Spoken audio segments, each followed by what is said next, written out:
नमस्कार दोस्तों, आज के इस बहुत ही जरूरी वीडियो में आप सभी का स्वागत है क्योंकि आज हम बात कर रहे हैं Uttar Pradesh SIR 2026 draft voter list की। आज यूपी एसआईआर 2026 की जो ड्राफ्ट वोटर लिस्ट है वो जारी कर दी गई है।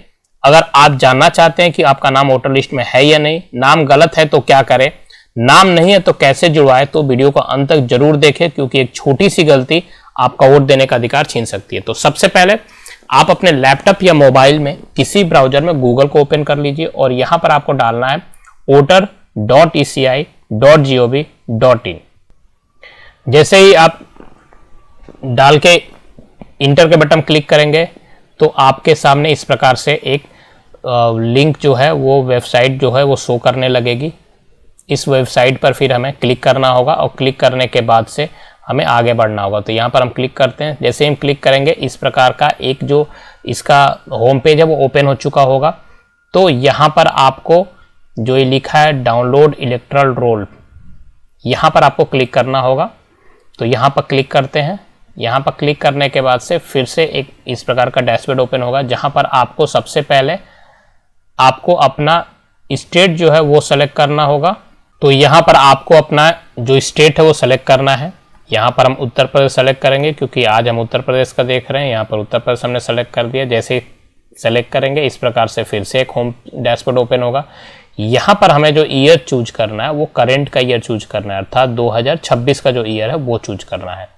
रोल टाइप में हम यहाँ पर एसआईआर ड्राफ्ट रोल 2026 को सेलेक्ट करेंगे। अब आपको यहाँ पर अपना डिस्ट्रिक्ट ओपन चूज करना होगा। जो भी डिस्ट्रिक्ट आपका है वो डिस्ट्रिक्ट आप यहाँ पर चूज करेंगे। मैं फॉर एग्जांपल के लिए यहाँ पर एक डिस्ट्रिक्ट ओपन कर चूज कर रहा हूँ। आप उसके अनुसार से सेलेक्ट कर सकते हैं। आपको अपना जो डिस्ट्रिक्ट है वो आप सेलेक्ट कीजिएगा। आपका जो अब विधानसभा क्षेत्र है वो विधानसभा क्षेत्र यहाँ पर आपको सेलेक्ट करना होगा। जिस भी विधानसभा क्षेत्र से आप हैं तो वो विधानसभा क्षेत्र आप सेलेक्ट करेंगे। सेलेक्ट करने के बाद से अब यहाँ पर जो ये आप देखेंगे, यहाँ पर जो ये कैप्चा है ना, इसको अभी आपको नहीं फिल करना है। यहाँ पर ये कब फिल करना है मैं आपको आगे बताऊंगा, लेकिन उससे पहले आपको जिस भी विधानसभा क्षेत्र से आप हैं वो सेलेक्ट करने के बाद से आपका जो पोलिंग स्टेशन जो भी है वो पोलिंग स्टेशन आपको यहाँ पर सर्च करना होगा कि जिस भी पोलिंग स्टेशन से आप हैं वो पोलिंग स्टेशन आपको यहाँ पर सर्च करना होगा।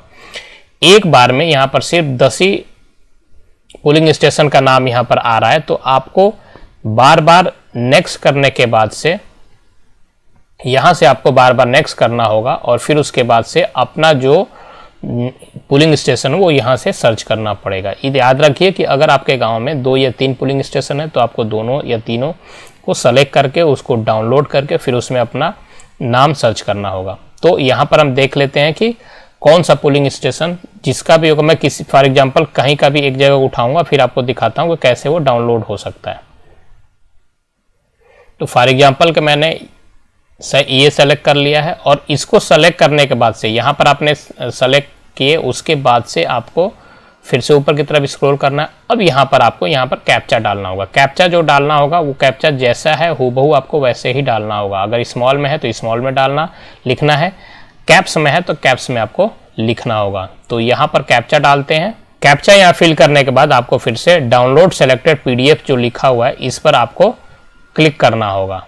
डाउनलोड सेलेक्टेड PDF पर आपको क्लिक करना होगा। तो यहाँ पर क्लिक करते हैं। क्लिक करने के बाद से आप देखते सकते हैं कि आपके सामने जो है वो इस प्रकार से वो PDF ओपन होकर आ चुका है। तो सबसे पहले आप ये देख सकते हैं कि आपके सामने जो ये है वो लिखा हुआ है जो ड्राफ्ट रोल निर्वाचक नामावली 2026 S24 उत्तर प्रदेश। तो ये जहाँ का भी जिस एरिया का है वहाँ का ड्राफ्ट वोटर लिस्ट है वो ऑलरेडी यहाँ पर डाउनलोड हो चुका है। अब आप अपना नाम इसमें सर्च कर सकते हैं। और वो कैसे सर्च होगा, जो भी आप आसपास के जो आपके पड़ोसी का नाम अगर मिल जाता है तो आप उसके अनुसार से आगे बढ़ते रहिए और सर्च करेंगे।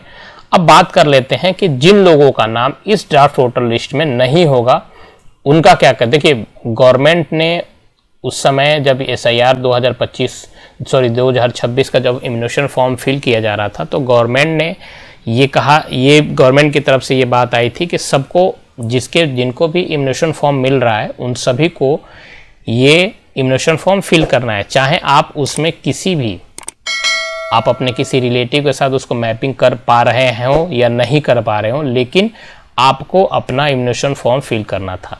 आप उसमें देख सकते थे कि उस समय 3 कंडीशन बताया गया था। पहला ये था कि आपका नाम 2003 के वोटर लिस्ट में है तो आप फॉर्म के कौन से ब्लॉक को भरेंगे।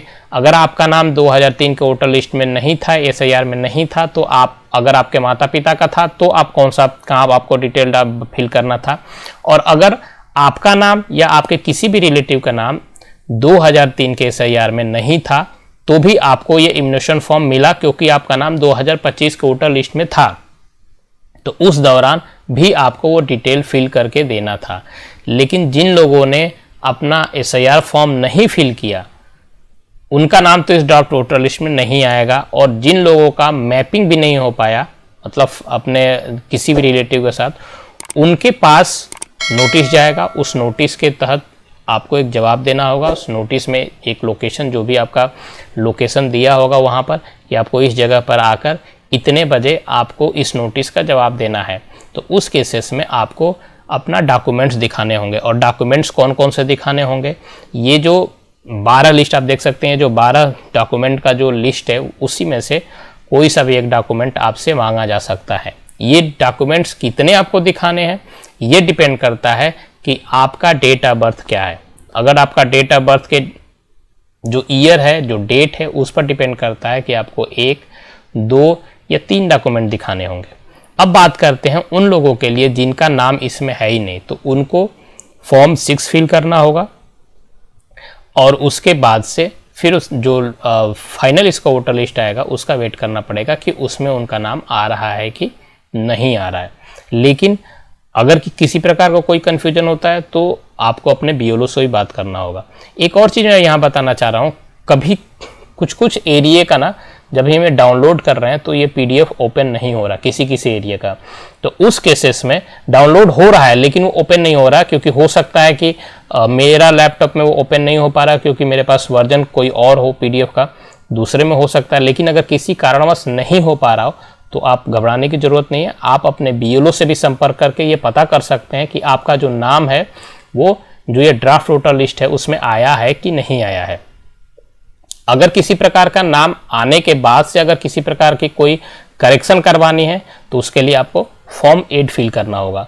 अगर किसी का बाई मिस्टेक आपके आस पड़ोस में किसी का नाम इसमें दिख रहा है जो एक्सपायर हो चुके हैं या परमानेंट शिफ्ट हो सकते हैं, तो उसके लिए, या फिर आपके घर पर किसी का, आपका हाउस नंबर पर किसी का बाई मिस्टेक नाम दिख रहा हो, तो आप ऑब्जेक्शन उठाकर उनको डिलीट करवा सकते हैं। उसके लिए आपको फॉर्म 7 फिल करना होगा।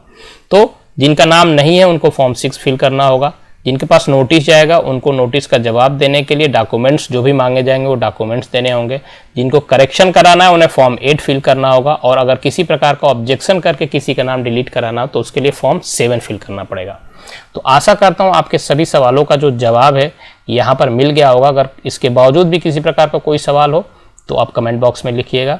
तो अगर आपको ये वीडियो इन्फॉर्मेटिव लगा हो तो चैनल को सब्सक्राइब कर लीजिएगा, वीडियो को लाइक करना बिल्कुल ना भूलें, और अगर ज़रूरत हो किसी और को भी तो इस वीडियो को शेयर कीजिएगा। फॉर्म 6, फॉर्म 7 और फॉर्म 8 कैसे भरना है ये ऑलरेडी मैंने अपने वीडियो में सेपरेटली बता रखा है कि 6, 7, 8 कैसे भरना है। अगर अभी तक आपने नहीं देखा है और अगर आपको ज़रूरत पड़ रही हो तो आप वहाँ पर जाकर ऑनलाइन या ऑफलाइन दोनों प्रकार से आप अपने फॉर्म 6, फॉर्म 7 और फॉर्म 8 को फिल कर सकते हैं। तो मिलते हैं आप सभी के साथ एक नए इन्फॉर्मेटिव वीडियो में। तब तक के लिए take care and thank you.